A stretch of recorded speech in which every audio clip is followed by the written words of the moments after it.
नमस्कार, स्वागत है आप सभी का स्वर्णिम मध्य प्रदेश छत्तीसगढ़ में। आपके साथ मैं हूं पल्लवी रविंद्र सिंह। मध्य प्रदेश के पूर्व मुख्यमंत्री दिग्विजय सिंह ने बड़ा बयान दिया है। आपको बताते चले सिंधिया पर उन्होंने कहा कि इतिहास गवाह है कि एक व्यक्ति अगर गद्दारी करता है तो उसकी बाकी की पीढ़ियां परत दर परत आपको बताते चले गद्दारी करती चली जाती है, ऐसा दिग्विजय ने कहा।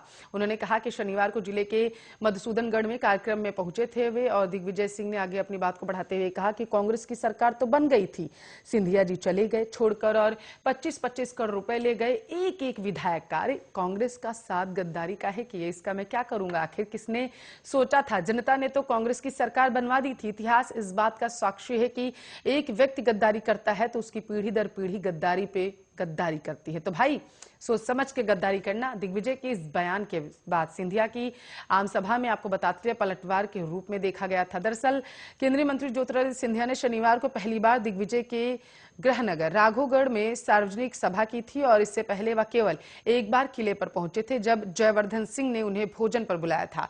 सिंधिया ने सभा में अपने भाषण के दौरान एक बार भी ना तो दिग्विजय सिंह का नाम लिया और ना ही जयवर्धन सिंह का।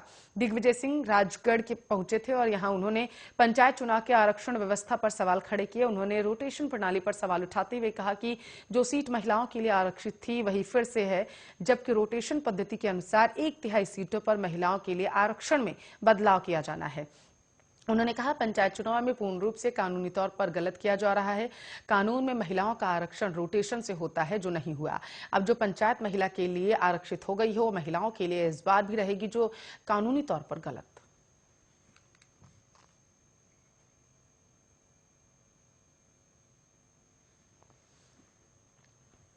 दुर्ग जिले में नगरीय निकाय चुनाव में कांग्रेस और भाजपा में टिकट बंटवारे के बाद प्रत्याशियों और दावेदारों को लेकर खूब चर्चा हो रही है।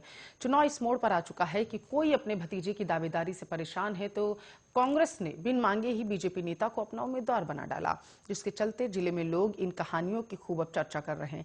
आपको बता चले भिलाई, रिसाला, भिलाई 3, रदौर चरौदा नगर निगम और जामुल नगर पालिका में टिकट बंटवारे से लेकर अब तक एक दो नहीं बल्कि कई ऐसी घटनाएं घटित हो चुकी हैं जो चर्चा का विषय हैं। ऐसे कांग्रेस व भाजपा के बड़े नेताओं की गलती कहें या प्रत्याशियों का आरोप, लेकिन ये घटनाएं हैं बड़ी मजेदार। आपको हम कुछ ऐसी प्रमुख घटनाओं के बारे में बता रहे हैं जो इस समय मीडिया और माउथ पब्लिसिटी में सुर्खियों में है। भिलाई नगर निगम भाजपा नेता रुकेश सेन वार्ड नंबर 26 रामनगर मुक्तिधाम से भाजपा के पार्षद प्रत्याशी हैं। इससे पहले भी वह 3 बार भाजपा के पार्षद रह चुके हैं और इस समय रिकेश मानसिक परेशानी से गुजर रहे हैं। उनका कहना है कि उनका भतीजा वार्ड 14 से दावेदारी कर रहा है, वह उसे मना कर रहे हैं तो वह मानने को तैयार नहीं। इसे लेकर उनका विवाद चल रहा है।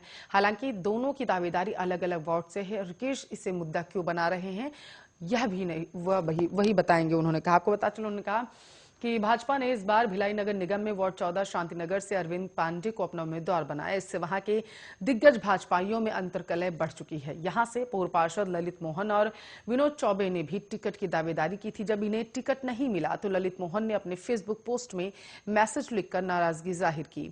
उन्होंने इसमें अपनी दिवंगत पत्नी माधुरी के कार्यकाल में किए गए विकास कार्यों का हवाला दिया और जनता से उनके ऊपर आशीर्वाद बनाए रखने की अपील भी की। ललित मोहन का यह फेसबुक पोस्ट अब काफी चर्चा में है।